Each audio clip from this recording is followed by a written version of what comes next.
Buenas noches. Una vez más, vamos a revisar el tema, lo que es el trauma pediátrico. Es un tema muy importante debido a que cada día van en aumento el trauma o el paciente politraumatizado, sobre todo en niños, ¿sí? Eh, Tanto a nivel internacional como a nivel nacional y local.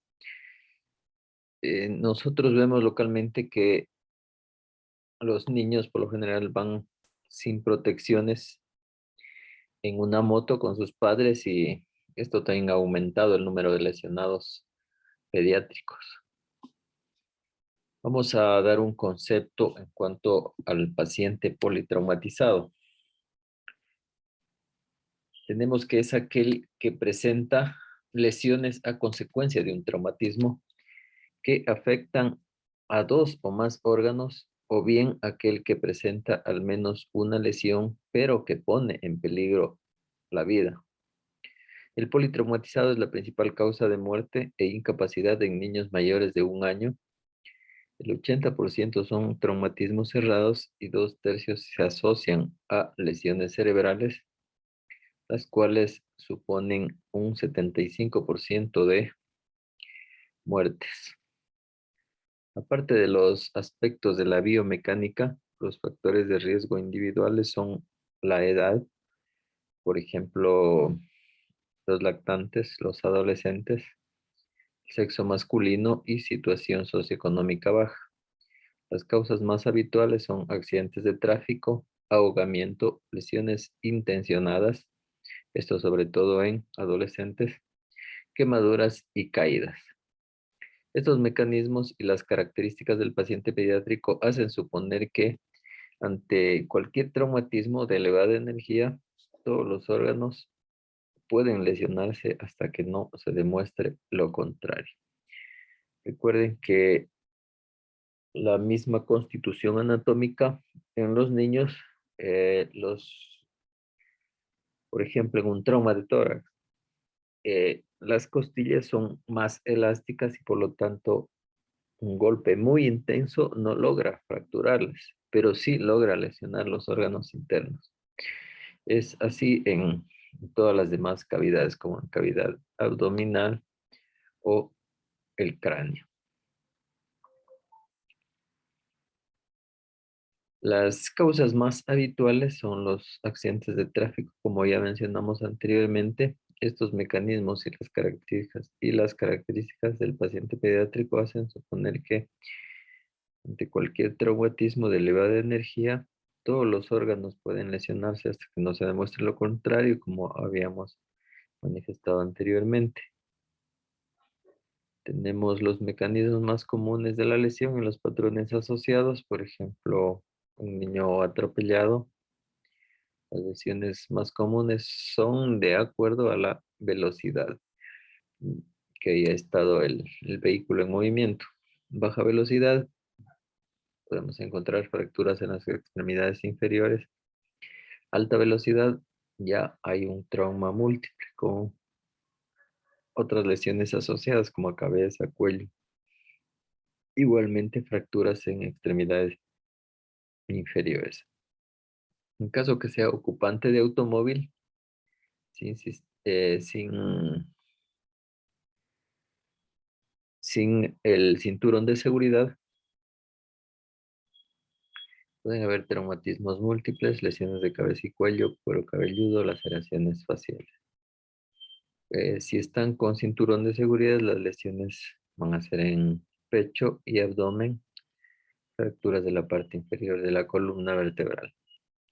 En caso de caídas desde alturas, depende de la altura, ¿no es cierto? Puede ser una altura baja, media o alta.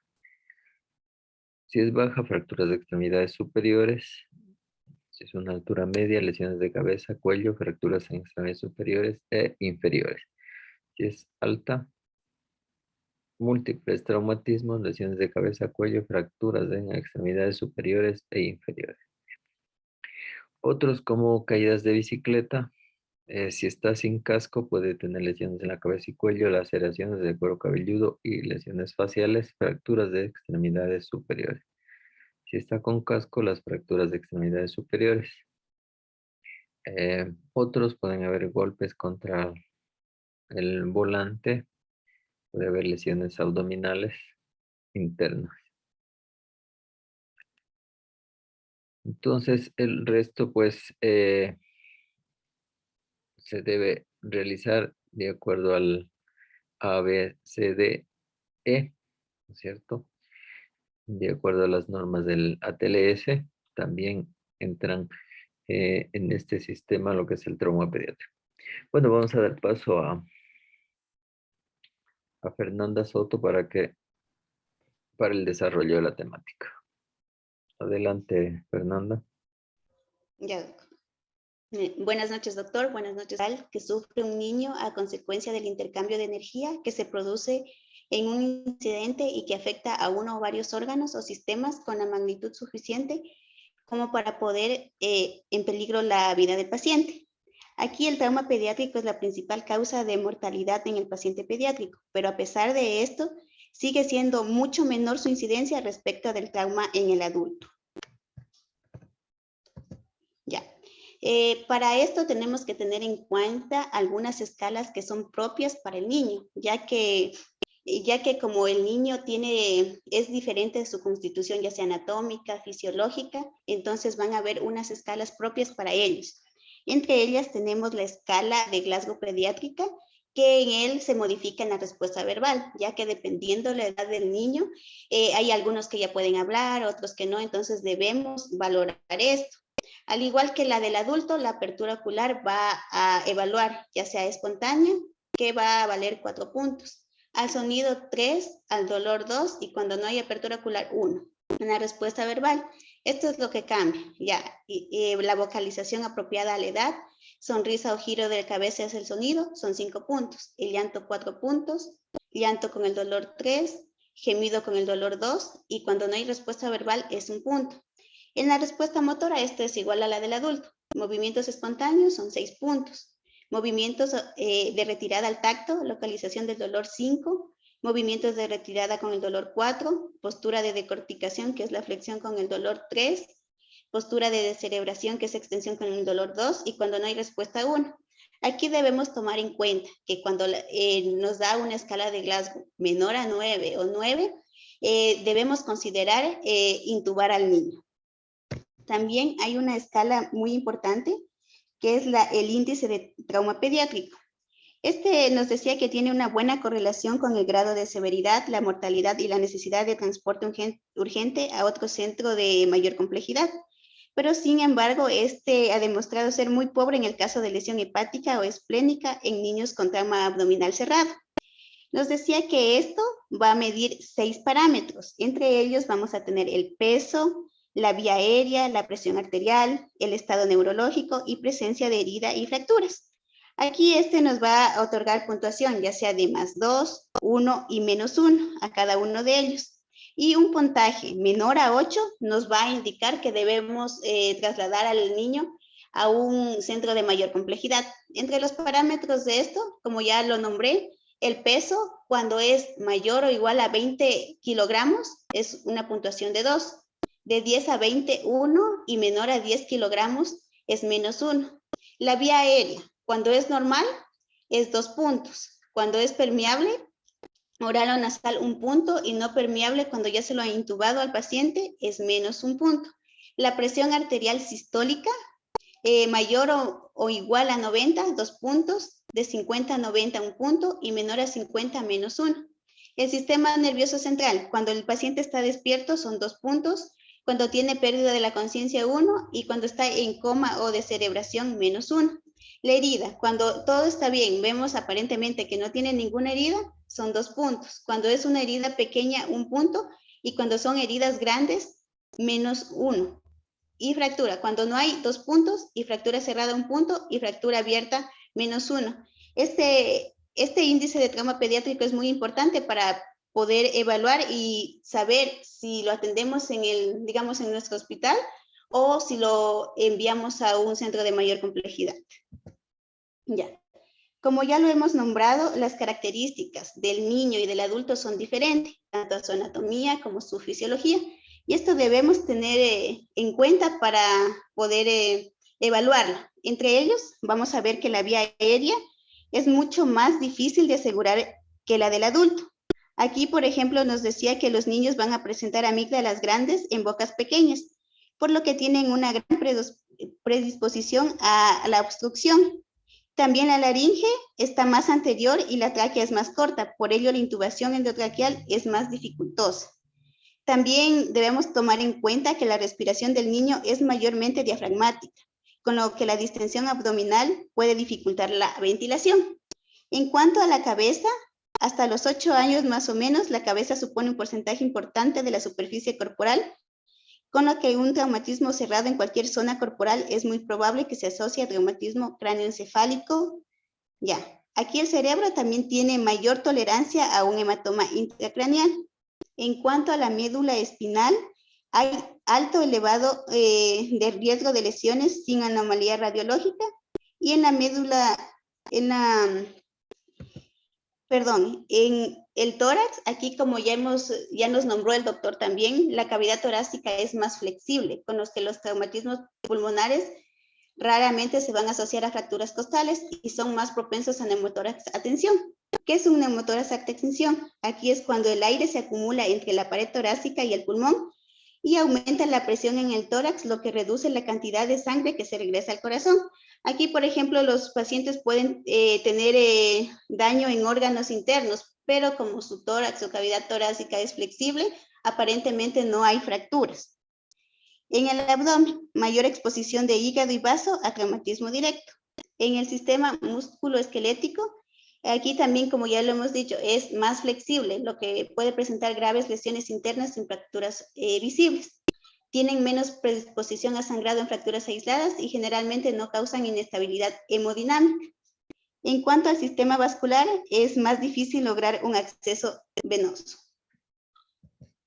En cuanto a la fisiología, aquí los parámetros vitales. Aquí es importante saber los signos vitales pediátricos normales de acuerdo a la edad, ya que depende de esto. Por ejemplo, hay mayor frecuencia cardíaca y respiratoria en niños y menor presión sanguínea, pero debemos saber según la edad, ya que, por ejemplo, la frecuencia respiratoria normal en niños de 28 días nos decía que más o menos va a estar en un rango de 40 a 60, de un mes a un año de 30 a 49, de 1 a 2 años de 22 a 37, de 3 a 5 años de 20 a 28 y de 6 a 11 años de 18 a 25. Entonces, es importante nosotros saber los parámetros normales para poder guiarnos y poder evaluar al paciente, así también como la frecuencia cardíaca, dependiendo la edad, va a tener sus rangos. Y, por ejemplo, la frecuencia cardíaca, esta variaba si el niño estaba en vigilia o en sueño. Recuerdo que cuando era menor de 28 días, en vigilia va a ser aproximadamente de 100 a 200 la frecuencia cardíaca normal, y en sueño era de 90 a 160. Igualmente la presión arterial va a variar y la temperatura, aunque aquí no la nombra, la temperatura también varía de acuerdo a la edad. Entonces es importante saber esto para poder evaluar al paciente. De acuerdo al metabolismo, también tiene propensión a la hipotermia y por lo tanto a la acidosis y pérdida de líquido por mayor superficie corporal en relación al peso y a una tasa metabólica mayor. Y en la respiración y ventilación, aquí la hipoxia en los niños se establece de manera muy rápida ante una ventilación inadecuada y es la causa más frecuente de parada cardíaca en este grupo de edad. También nos nombraba que la distensión gástrica causa compromiso respiratorio y bradicardia mediada por el nervio vago. Ya. Aquí es importante, vamos a tener un manejo inicial del niño politraumatizado. Aquí nos decía que ante cualquier niño traumatizado vamos a realizar la asistencia en 2 fases, que debe ser llevadas a cabo de manera secuencial y lo más rápidamente posible. Aquí en la primera, que es la atención inicial, lo vamos a hacer mediante el ABCDE. Lo llevaremos a cabo en función a si el paciente está estable o inestable. Y el segundo paso, que es entrar el escenario del traumatismo. Debemos evaluar el tipo de lesión y la localización anatómica. Aquí, en función de esta información, decidiremos sobre el traslado a un centro de mayor complejidad o si se lo puede atender en el lugar en el que estamos. Aquí, El primer paso consiste en asignar al paciente a un grupo en función a sus signos vitales para poder iniciar la reanimación inicial del ABCDE. Aquí, en un paciente estable, tenemos que evaluar los signos. Aquí, por lo general, los signos vitales van a estar normales o sin evidencia de lesión que amenazan la vida del paciente. Hay que tener en cuenta que muchos niños politraumatizados van a requerir hospitalización. Por aquí lo que debemos hacer es una evaluación primaria del ABCDE, que será por lo general normal, salvo la taquicardia. Como ya sabemos, la A significa vía aérea y control cervical, la B, la respiración y la ventilación, la C, la circulación y el control de hemorragia, la D, evaluación neurológica, y la E, exposición y control de hipotermia. Aquí la evaluación secundaria nos va a permitir catalogar los daños y la probabilidad de lesiones subyacentes a fin de llevar a cabo las acciones terapéuticas o de traslado más pertinentes. Ya, en cambio, en un paciente inestable, por lo general los signos van a estar anormales, como lo dice, inestables, y aquí es importante hacer la evaluación siguiendo el orden. Aquí brevemente voy a dar un resumen del ABCDE que debemos seguir. Por ejemplo, primero, la vía aérea y el control cervical. Aquí, si observamos un niño que llora, por lo general vamos a decir que la vía aérea es permeable, ya que llora, entonces esto es evidente que es permeable. Entonces, en el caso de que el niño esté inconsciente y no consigamos una permeabilidad deficiente, habrá que evaluar la intubación. Para esto también nos va a permitir, si valoramos ya con las escalas que nombré anteriormente. Entonces, si era una escala de Glasgow menos de 9, podemos considerar una intubación en un niño. También la apertura de la vía aérea en posición cervical aquí es diferente a la del adulto, ya que, por ejemplo, aquí debemos colocar un rodillo bajo los hombros y espalda y no en la cabeza como generalmente se hace en los adultos. Ya, la respiración y ventilación. Aquí es importante porque se debe sospechar de un neumotórax a tensión, ya que es más frecuente en los niños. Siempre se debe colocar oxigenoterapia para prevenir hipoxemia y se debe valorar todas las condiciones que van a requerir una actuación emergente. Ya, de acuerdo a la circulación y control de hemorragia, esto vamos a valorar, ya sea, como ayer nos nombraba el doctor, en las escalas de shock, los grados de shock, perdón, que ya hay grado 1, 2, 3 y 4. Entonces, de acuerdo a ya sea la pérdida de volemia, la frecuencia cardíaca, la tensión arterial sistólica y todos estos parámetros, vamos a nosotros a asignar un grado. Y entonces, de acuerdo al grado de shock, entonces vamos a ver si colocamos cristaloides, ya sea solución salina o lactato de Ringer, o si va a necesitar transfusión sanguínea. Y como nos decía, estos tienen que estar a una temperatura adecuada, ya que nos nombraba que debe ser más o menos a unos 39 grados centígrados hasta que pase por el cuerpo, entonces ya viene a una temperatura de 37 grados centígrados, ya que si nosotros no calentamos puede dar una hipotermia y viene a haber una complicación más grave.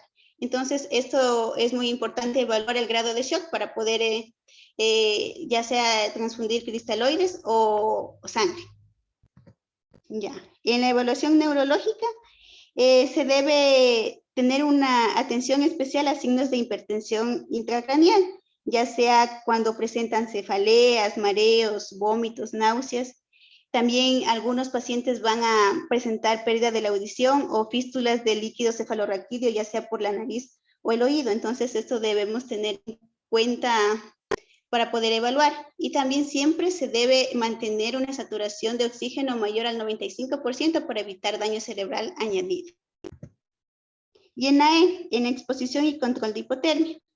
Aquí es importante mantener al paciente abrigado, ya sea con una manta y también, como ya lo nombré, la infusión de sueros templados, ya para que el paciente no pierda calor.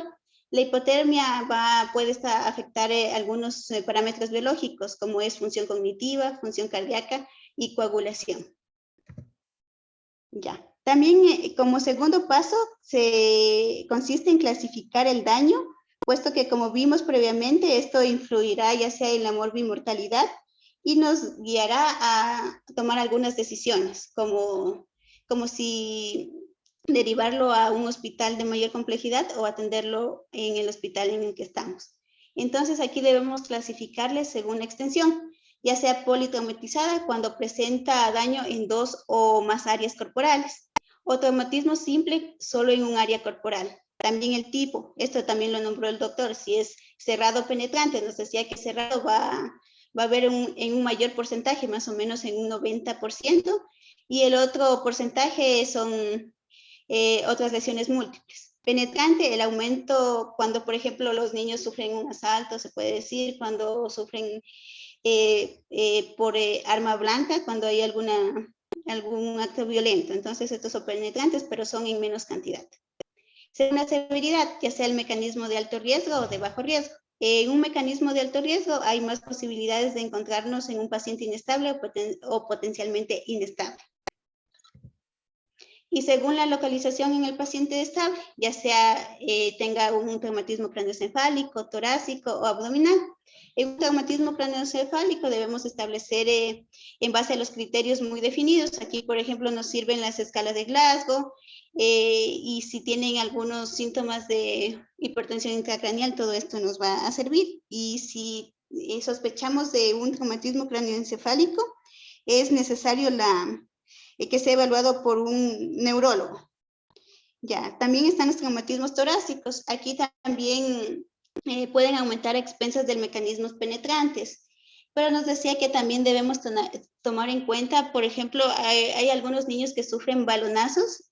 Entonces esto también se debe tener en cuenta y tener mucho cuidado, ya que puede tener un traumatismo grande. Entonces no solo porque sea un balonazo no vamos a tener en cuenta esto. Y el traumatismo abdominal, generalmente secundario a un traumatismo cerrado y sin correlación con lesiones externas y debe ser reevaluado constantemente.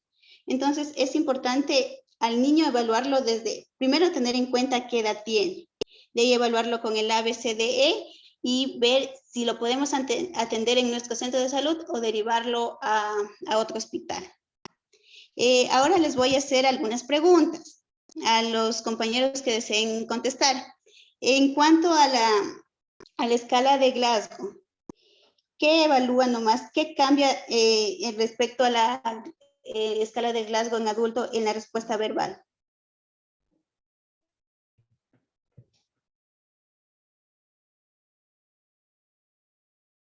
En el adulto se evalúa la respuesta verbal preguntándole si sabe dónde está y ahorita en un niño se evalúa más en la respuesta que tiene hacia el dolor con llantos, con gemidos y en caso de que esté completamente bien, a ver si vocaliza apropiadamente a su edad, obviamente. Sí, está muy bien. Ya, y otra pregunta para alguien más respecto al índice de trauma pediátrico. ¿Con qué puntaje indica que debe ser trasladado a otro centro de mayor complejidad? ¿Qué significa el A, B, C, D, E? Bueno, el A es vía aérea y control cervical. ¿El resto? Circulación y ventilación, la C, circulación y control de hemorragias, la D, evaluación neurológica y la E, control de la hipotermia en caso de que haya. Sí, muy bien. Gracias. Gracias, Fernanda. Para realizar una acotación nomás, entonces en cuanto a la exploración en general en sí, como se manifestó anteriormente, debemos seguir los pasos del A, B, C, D, E, ¿no es cierto? Igual que en el adulto, debemos realizar el monitorización continua de acuerdo a la gravedad del paciente. Puede ser con el electrocardiograma, la tensión arterial, frecuencia cardíaca, la respiratoria, saturación de oxígeno, temperatura, diuresis. Y también es importante el estado mental, que ya se ha estado hablando también. Entonces, igualmente debemos seguir todos los pasos de la TLS, ¿no es cierto?, a nivel de pediatría, como es el reconocimiento primario y todas las evaluaciones secundarias. En el primario, igualmente debemos ir directamente a la vía aérea, ¿no es cierto? Si no hay una obstrucción, valorar la ventilación, tenemos que inspeccionar el tórax rápidamente, la posición de la tráquea, ingurgitación yugular, hematomas, contusiones, laceraciones, simetría del tórax, profundidad y regularidad de las respiraciones, eso tenemos que valorar rápidamente. Percusión, a ver si hay timpanismo, podemos pensar en un neumotórax o si hay matidez en un hemotórax, ¿sí? Sangre. Palpación de desniveles, fracturas costales, crepitación, debemos valorar si hay o no hay enfisema subcutáneo a nivel del tórax o cuello, que es lo más frecuente. Auscultar rápidamente, escuchar valores, escuchar al corazón y los ruidos pulmonares. Enlace, la valoración hemodinámica, ¿no es cierto? La circulación con control de hemorragias externas visibles. Debemos examinar los pulsos centrales, periféricos, frecuencia cardíaca, coloración de la piel, la temperatura, llenado capilar, la tensión arterial. También es importante el nivel de conciencia. Nivel de conciencia, ¿no es cierto? Para valorar también un estado de shock previo. Los signos precoces de shock en un niño serían igualmente taquicardia, llenado capilar enletecido. Signos tardíos están la hipotensión, la disfunción del sistema nervioso central, la oliguria. También la valoración neurológica también debemos realizarla rápidamente. El nivel de conciencia, alerta si responde a órdenes verbales, si responde al dolor, sin respuesta. Escala de coma de Glasgow, como manifestó su compañera, las pupilas, el tamaño, la reactividad, la simetría, una glicemia capilar, también es importante. Y llegamos a la E, la exposición, ¿no es cierto? Como en todos los pacientes, el área de emergencia debe ser a una temperatura adecuada, ¿cierto? Más de 22 grados centígrados. Y debemos tener también a la mano colchas térmicas, líquidos calientes para evitar la hipotermia, ¿sí? En el examen y el reconocimiento secundario, ¿cierto? Se debe continuar la anamnesis, realizarse rápidamente, preguntar sobre signos y síntomas, alergias, si son muy pequeños, a sus padres o a quien esté de testigo ahí. Si están sus padres o algún familiar, podemos preguntar sobre alergias, si toma medicamentos, patologías anteriores. Si es ya un niño mayor que él pueda responder, pues se le hace directamente a él. También es importante si ha ingerido o no ha ingerido líquidos o comidas, ¿no es cierto?, previamente al ingreso o al trauma. Es importante también rescatar la información sobre el mecanismo del trauma, el tiempo transcurrido, si no ha habido otras víctimas fatales o la evolución de estas y todo sobre el mecanismo del trauma, ¿sí? Dependiendo del tipo de trauma que haya sido, si fue atropellamiento, accidente de tránsito, caída, quemadura, lo que sea. Entonces, es importante también realizar una exploración minuciosa, detallada y ordenada desde la cabeza hasta los pies. Una vez que hayamos hecho esto, podemos realizar ya unas pruebas complementarias, ¿sí? Pruebas de laboratorio, pruebas cruzadas, tipificación, incluso reserva de sangre, hemograma, coagulación, hematocrito, glicemia, función hepática, análisis de orina, las radiografías también de trauma, ¿no es cierto? Una radiografía cervical lateral, una de tórax anteroposterior, un tórax óseo, una radiografía de pelvis anteroposterior, Otros exámenes más avanzados puede ser una tomografía. Sí, tomografía de tórax, tomografía abdominal, un FAST, ¿no es cierto? Una ecografía FAST, que serían importantes también para valorar si hay líquido libre o a su vez eh, algún órgano también sólido implicado. A ver, aquí una pregunta.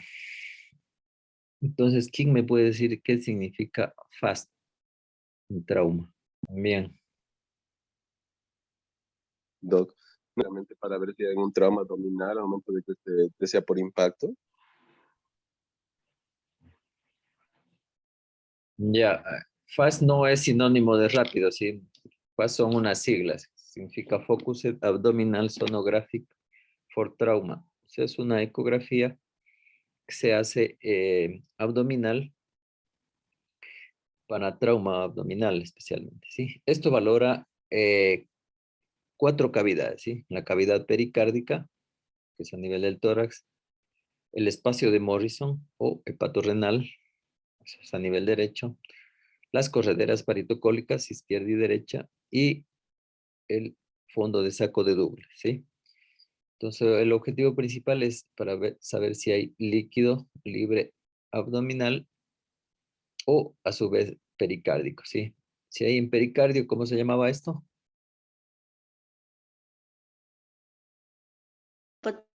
Taponamiento cardíaco. Claro, en taponamiento cardíaco, ¿sí? Entonces, para eso también nos sirve el FAST, ¿sí?